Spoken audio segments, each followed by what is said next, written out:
Now to other news. Queensland's controversial coal mining royalty scheme is set to deliver an estimated $13 billion in revenue for the state government this financial year. But the mayors of coal mining regions are hitting back, accusing the Palaszczuk government of depriving them of their fair share of the royalties of what's come out of their communities. Joining me now is Queensland Shadow Treasurer David Jentzki. David, the state budget is going to be handed down in just a couple of weeks, and it's going to show exactly how much money has been taken from industry and how much the government has profited from this increase in taxes. How much, and how's it affecting communities? Well, it's looking like $13 billion is the latest number. And when you consider that's just coal royalties alone, and if you look across the other revenue lines, whether it be gaming taxes, land tax, payroll tax, those taxes are up over the Fords 20 to 30%. Wow. So we are looking at revenue rivers of gold like we have never seen before. So when you consider that Queensland has never had this much debt and never had revenue lines, this royalty gold, you start to realise when Queenslanders question, what have we got for it? What have we got to show for it? Because the answer is very little. And let's talk a little bit about that. I mean, the hospitals are perpetually in crisis. Child safety is perpetually in crisis.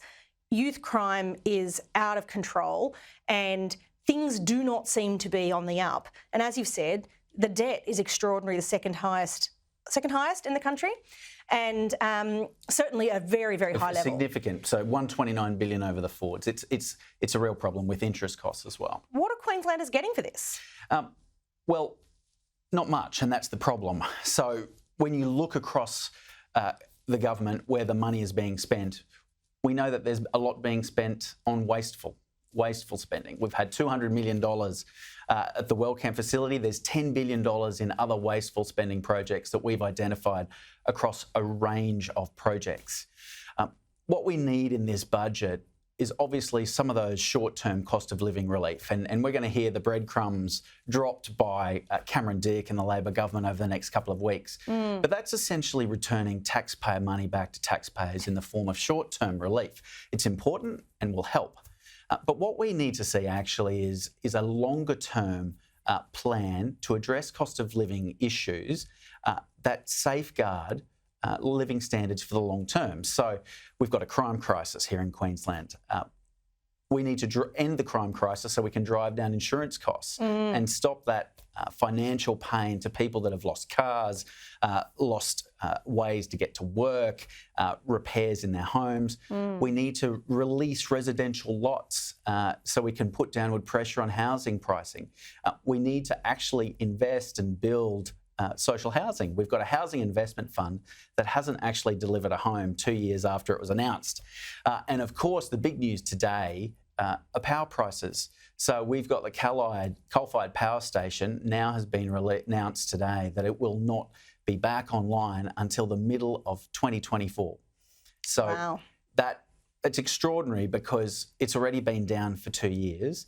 Queensland's power prices in the last quarter were the highest in the country. They went up 32% for the quarter when New South Wales and Victoria had barely moved.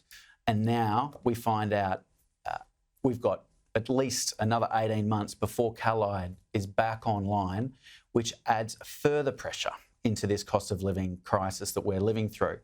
So Queenslanders, yep, short-term relief is important, but we need a Palaszczuk Labor government to be focused on those longer-term cost of living issues that threaten Queensland living standards into the future.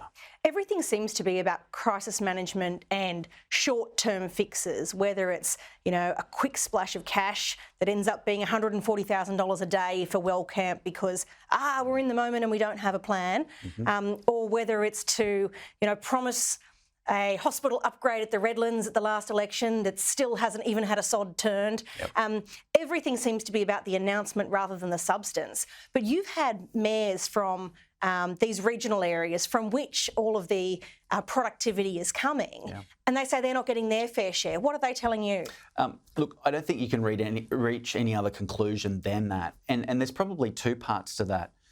Since the last election and in the lead up to the last election, we had tens of billions of dollars of announcements, and that's all they are, right? So you look at them, they're unfunded and in the never never, whether it be copper string, whether it be the jobs and energy plan. There are projects announced by the state Labor government that have been pushed into the never never and are unfunded.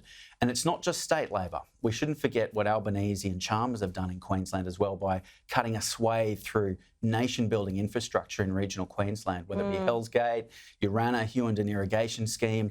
They've binned the lot, haven't they? They've binned the lot, and they've got $15 billion of more Queensland infrastructure projects on the potential chopping block.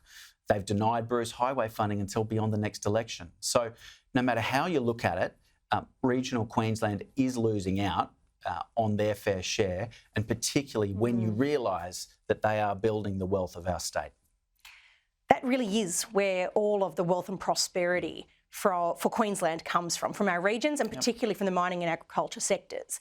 How do we help people in the cities understand how important it is that we have tax settings that provide an incentive to invest in our regions, rather than telling people, go put your money somewhere else, because the sovereign risk here is out of control? Well, if you look at over the last couple of years of the Palaszczuk government, there is one word that keeps coming through when I'm speaking with investors, stakeholders and international trading partners, and that is uncertainty. And we have an uncertain taxation, an uncertain regulatory environment.